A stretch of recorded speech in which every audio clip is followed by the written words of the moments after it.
Hello children, how are you? I hope you all are doing good. So today we are going to do a chapter which name is The Sultans of Delhi. So what we are going to read in this chapter about the slave dynasty, the Khalji dynasty, case study about the Tughlaq dynasty, Timur's invasion, the Sayyid dynasty, the Lodi dynasty and administration under the Khiljis and the Tughlaqs. So, by the 12th century, Delhi had become an important city. It became the capital city of Tomar Rajputs. They were replaced by Chauhans, the Chahmanaz of Ajmer in 1165. Under Tomars and Chauhans, Delhi जो है वो काफ़ी important trade center के रूप में grow हुआ.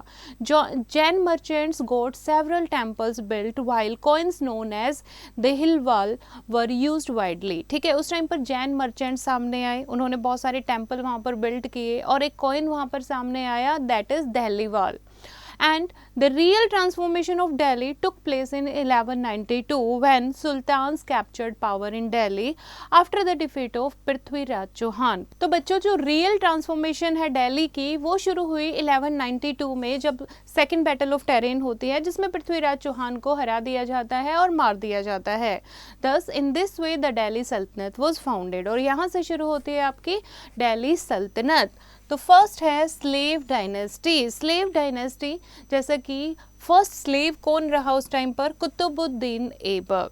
Qutubuddin Aibak founded this dynasty after the death of his master Mohammad Ghori in 1206 CE. आपको पता है मोहम्मद गजनी के बाद मोहम्मद घोरी को सारा एम्पायर मिल गया था जो भी इंडिया में कनकर किया था. ठीक है, उसके बाद मोहम्मद घोरी वापस अफगानिस्तान चला जाता है और वो अपने एक स्लेव को ठीक है इंडिया में छोड़कर चला जाता है सारी चीज़ें लुक आफ्टर करने के लिए. तो वो स्लेव कौन था बच्चे? कुतुबुद्दीन ऐबक. ठीक है, यानी स्लेव डायनेस्टी की शुरुआत किससे होती है? कुतुबुद्दीन ऐबक से. He extended the Muslim empire in many parts of the northern India.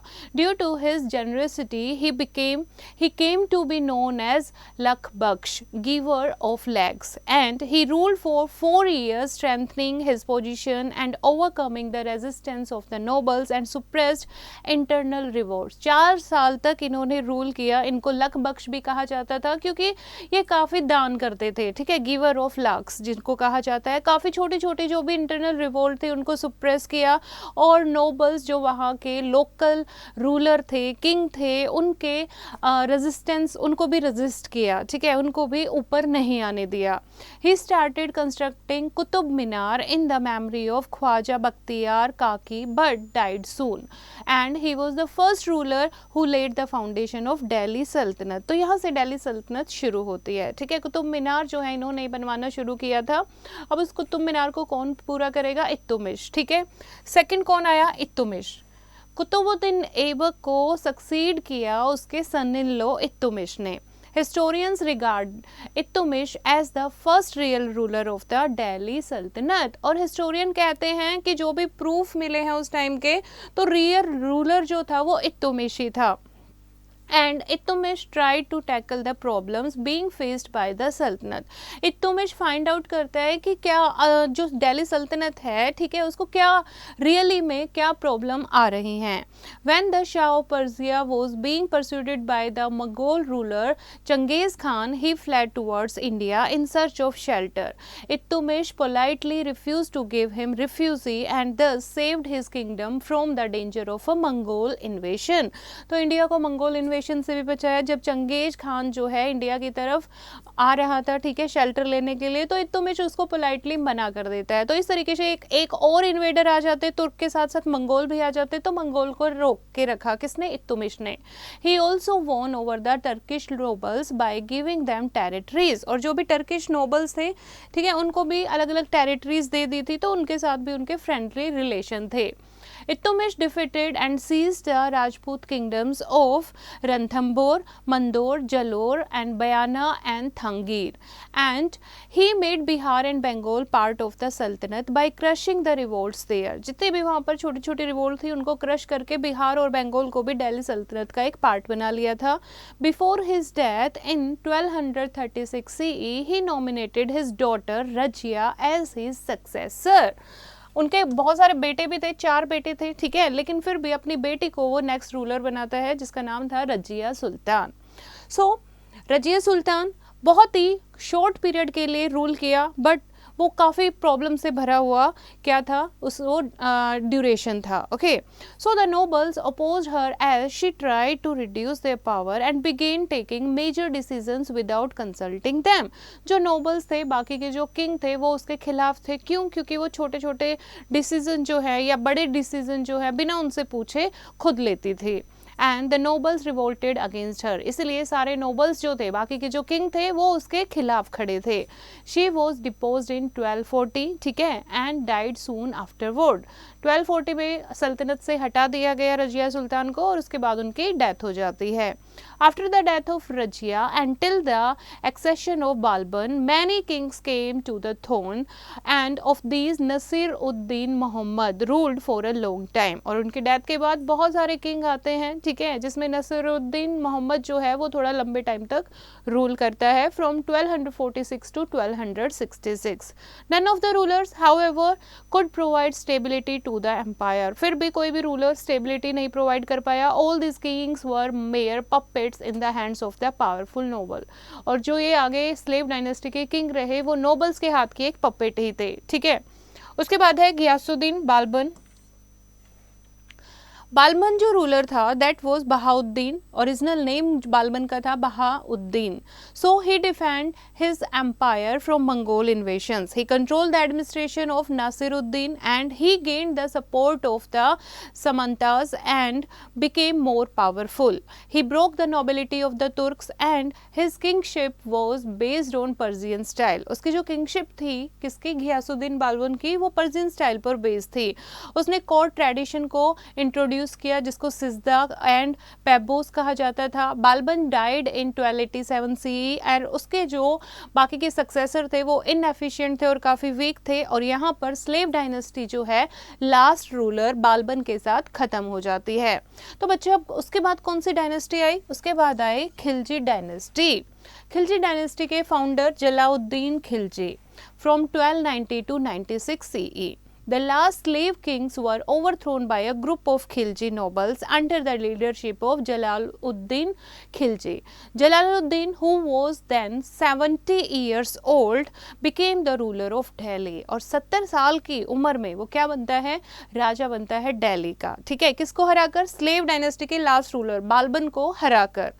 During his reign, his nephew and son-in-law Alauddin attacked Devgiri and returned home with huge wealth. और इन्हीं के रीजन में, इन्हीं के जब ये राजा थे उसी टाइम पर इनका नेफ्यू और इनका सन इन लॉ जो है अलाउद्दीन अटैक किया देवगिरी पर और बहुत सारी वेल्थ के साथ दिल्ली में आते हैं.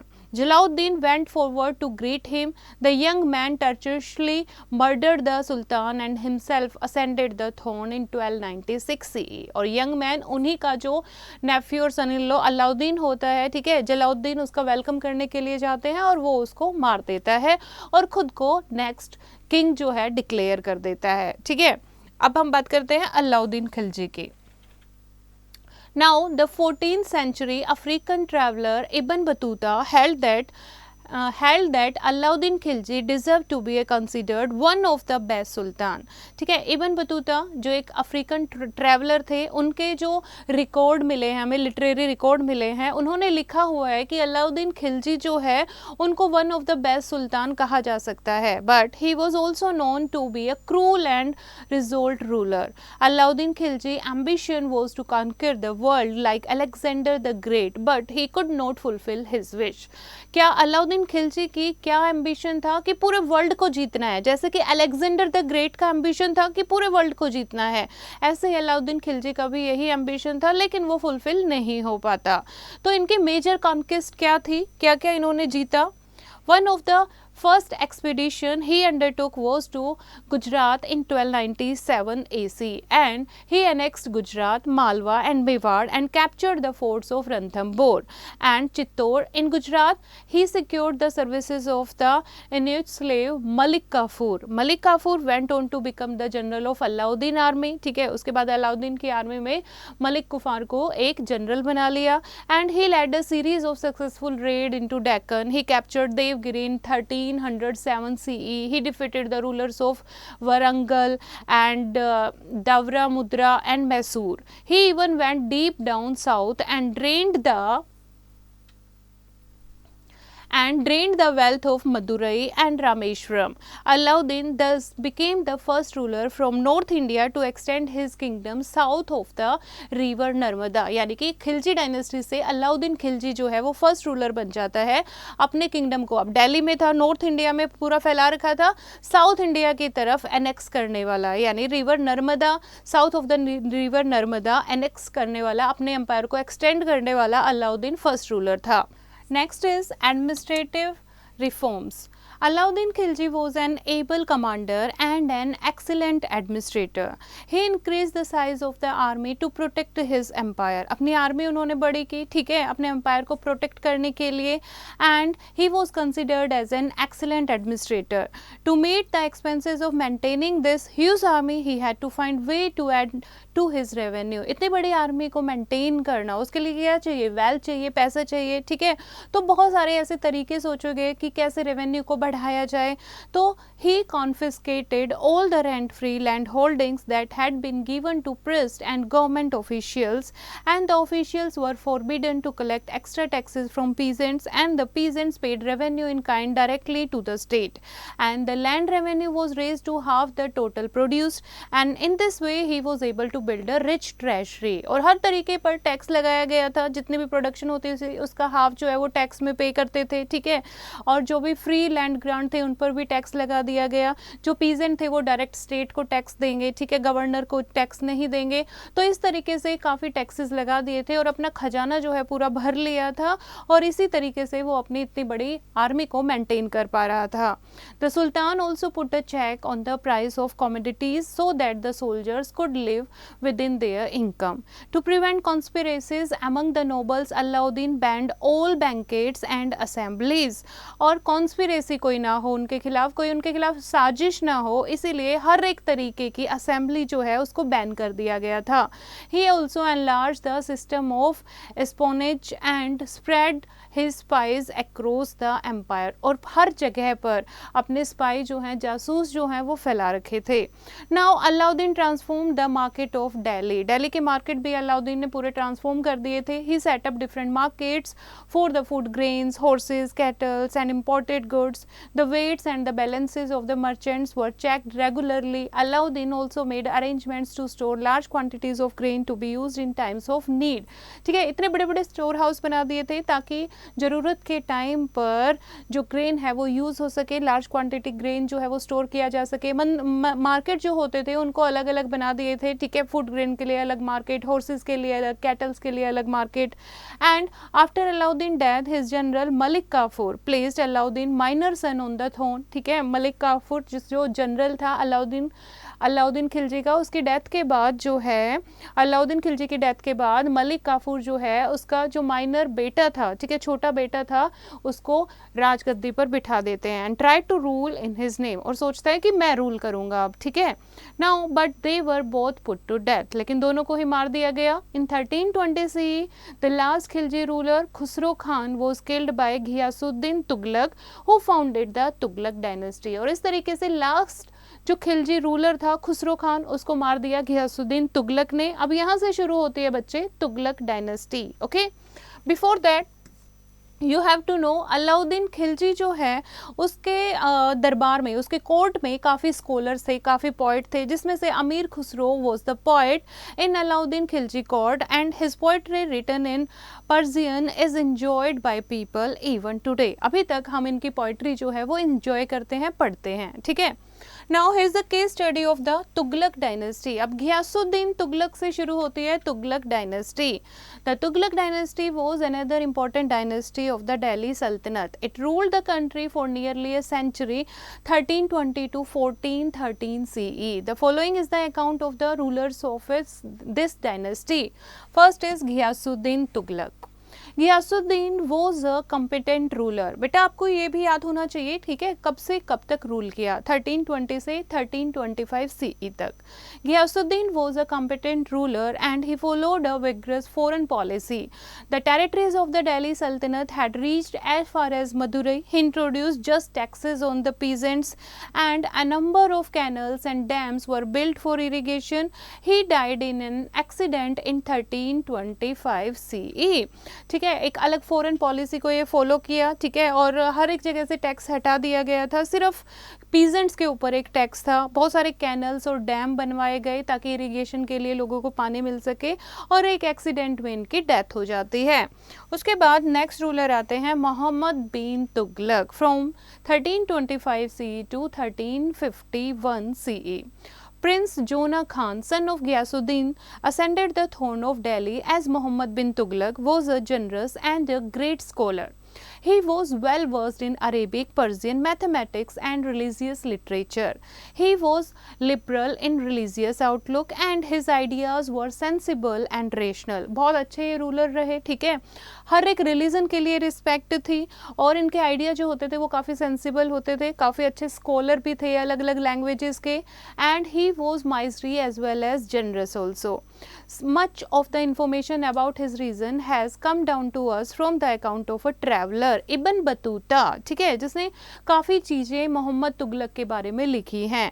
Another chronicler, that is Ziauddin Barani, and also criticized the Sultan for appointments of the low and base born to high administrative offices in the kingdom। और जो लो कास्ट के लोग थे उनको हाई ऑफिशियल जो प्लेस थी वो अपने किंगडम में दे रखी थी, तो इनका एक और भी इनको क्रिटिसाइज किया गया था, ठीक है।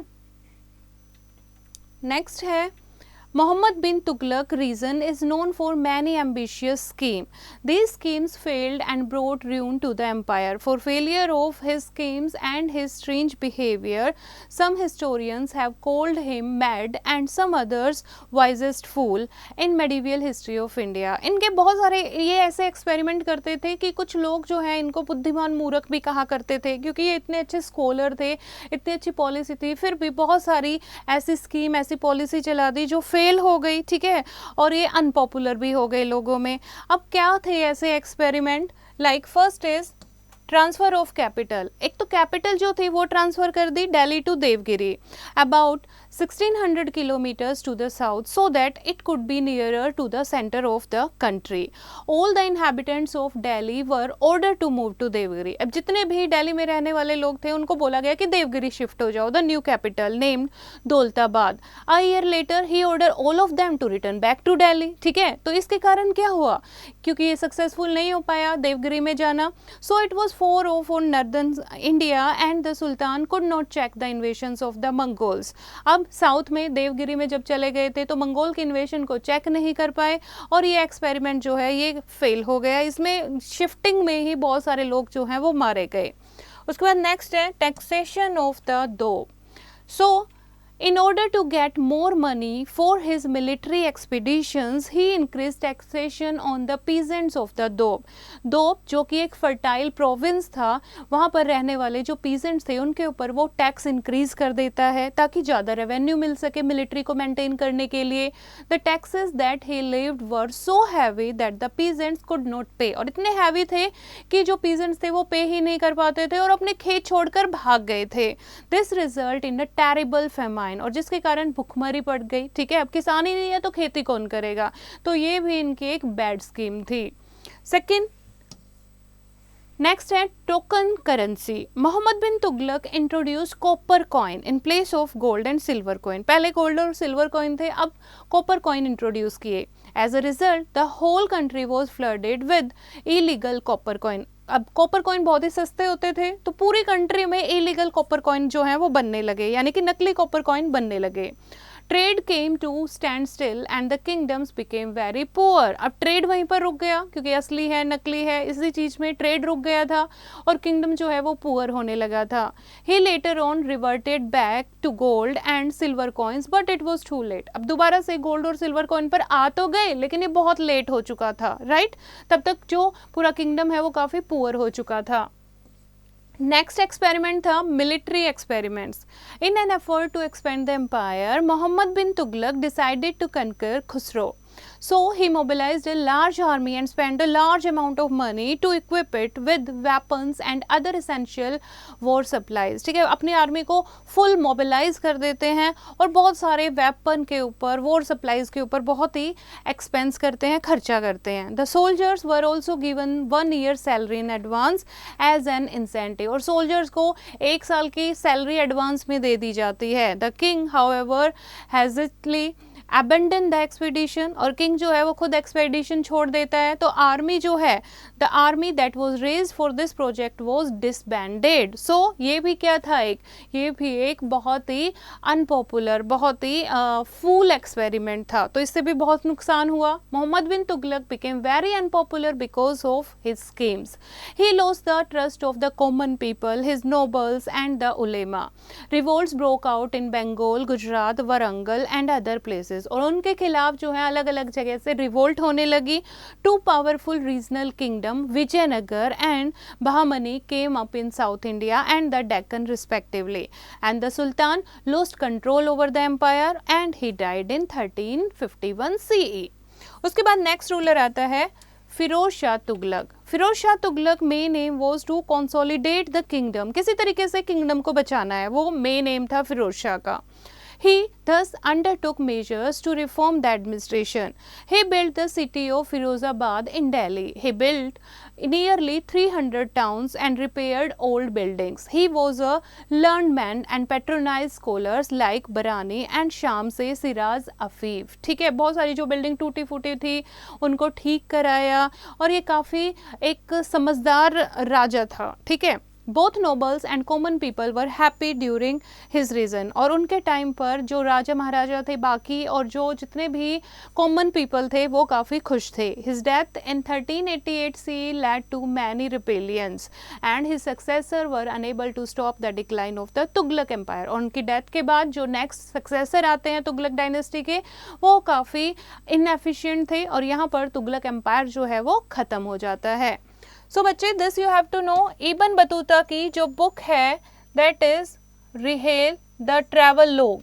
ठीक है, इसमें क्या बताया, बहुत सारी इंफॉर्मेशन जो है वो मोहम्मद बिन तुगलक के बारे में लिखी गई है कि उनके जब वो राज कर रहे थे, जब वो रूल कर रहे थे, उनके रीजन में कैसा क्या सोशल रिफॉर्म्स थे. ठीक है, लोगों की लाइफ कैसी थी. He was a Moorish traveller. Okay, now next है Timur इन्वेशंस. Timur, the ruler of Balkh in Central Asia, he invaded India in 1398 CE and attacked and looted Delhi. He also ordered a massacre in which thousands of people were killed. He went back to Central Asia with the loot. Okay, India को लूट के दोबारा ये वापस कहाँ चला जाता है, सेंट्रल एशिया में चला जाता है. There he beautified his capital Samarkand with elegant buildings, palaces and mosque. India को लूटने के बाद जो भी उसके पास वेल्थ थी वो अपनी साउथ एशिया की, सेंट्रल एशिया की जो कैपिटल समरकंद है उसको ब्यूटीफुल बनाने में लग जाता है. वहाँ पर बहुत सुंदर सुंदर बिल्डिंग बना दी, पैलेसेस बना दिए, मॉस्क बना दिए. ठीक है, तिमूर जो है वो बहुत ही एक क्रूल रूलर भी था जिसने इंडिया में एक मैस्केयर जो है यानी कि एक लाठी चार्ज जो है, ठीक है, अंधाधुंध गोली बरसाना, वो जो है वो भी डिक्लेयर किया था जिसमें हजारों लोग जो हैं, बेगुनाह लोग जो हैं वो मारे गए थे. तो अपने समरकंद को, अपनी कैपिटल को वो ब्यूटीफाई बनाने के लिए इंडिया को लूटता है. नेक्स्ट है बच्चे Syed dynasty. This dynasty existed for a very short period. It was founded by Khizr Khan and he helped Timur in his invasion. जिसने तिमूर की हेल्प की थी उसके इन्वेशन में. यहाँ से शुरू होती है सैयद डायनेस्टी और उसके बदले तिमूर क्या करता है, ये खिज़िर खान को यहाँ का, दिल्ली का क्या बना देता है, किंग बना देता है. His successor namely Mubarak Shah, Mohammad Shah and Alauddin Alam Shah were weak rulers. उसके बाद नेक्स्ट आती है लोधी डायनेस्टी जिसमें फर्स्ट है Bahlol Lodi. Bahlol Lodi was the founder of this dynasty, Lodi dynasty के founder, and he was one of the Afghan generals of the Sayyids and he regained Sindh and Mewar by bringing peace and order in the country. उसके बाद next Sikandar Lodhi, जो दिल्ली में tomb भी है सिकंदर लोधी का. Behlol Lodi was succeeded by his son Sikandar Lodi. He was a good administrator and he annexed Jaunpur, Bihar, parts of Bengal and Ganga Valley. He founded the city of Agra and made it his capital. Next, Ibrahim Lodi. Ibrahim Lodi was the son of Sikandar Lodi. He was the last ruler of the dynasty and in 1526 CE Babar जो है उसने defeat कर दिया इब्राहिम लोधी को in the first battle of Panipat. Thus the Delhi सल्तनत came to N and. और अब यहाँ से शुरू होगी बच्चे मुगल. ठीक है, बाबर ने जीत लिया है, इब्राहिम लोधी को हरा दिया है, लोधी डायनेस्टी खत्म हो जाती है, यहाँ से शुरू होगी मुगल सल्तनत. ठीक है, वो हम आगे आने वाले चैप्टरों में पढ़ेंगे. Now next is administration under the Khilji and the Tughlaqs. अब जो तुगलक्स थे और खिलजी थे उनके अंडर एडमिनिस्ट्रेशन कैसी थी? The consolidation of vast empire required reliable administration and governors.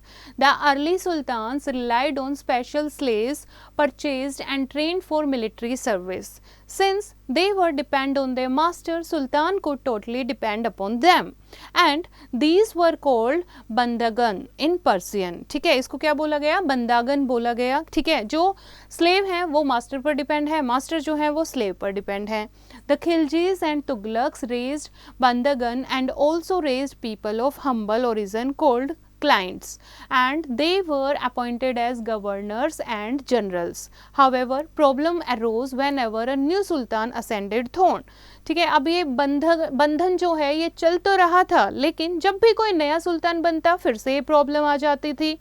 There were conflicts between old and new nobility. Military commanders were appointed governors of various territories. The land was called Ikta and its holder, जिसको इक्तादार कहा जाता था या मुक्ति कहा जाता था.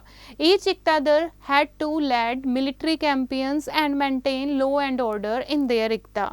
For this, इक्तादार्स were allowed to collect revenue in that piece of land. ठीक है, इक्तादार जो होता था वो अपने पीस ऑफ लैंड यानी कि इक्ता से रेवेन्यू कलेक्ट करता था and they paid their soldiers from these revenue. और जो भी उसके इक्ता में सोल्जर्स होते थे उनको सैलरी पे करते थे. The Khilji and the Tughlaqs kept strict control over the iqtadar. और इक्तादार पर पूरा कंट्रोल किसका होता था? खिलजी और तुगलक का, यानी कि किंग का. Under Alauddin Khilji, the Samantas and aristocrats and rich landlords were forced to accept the authority of the king. Alauddin brought collection of revenue under his control, and the Sultan's administration measured the land and ascended among of revenue to be collected. There were 3 type of taxes. उस time पर 3 type के taxes लगाए थे खिलजी और तुगलक्स ने. 50% of peasant produce on cultivation called Khiraj and tax on cattle and tax on houses. तो ये 3 तरीके के टैक्स थे. So this is the chapter बच्चे. Now revise the chapter fast. After Muhammad Ghori's death, Qutbuddin Aibak became the viceroy of India. Qutbuddin Aibak extended the Muslim empire in many parts of the northern India. Historians regard Iltutmish as the first real ruler of the Delhi Sultanate. Bablan introduced the court traditions like Sizda and Paibos. Alauddin was the first ruler from North India to extend his kingdom south of the river Narmada. And after the Tughlaqs, the Sayyids and the Lodhis ruled for about a century. And this is the chapter bachche. I hope you have understood the chapter. You have to revise it once again and do the exercise yourself.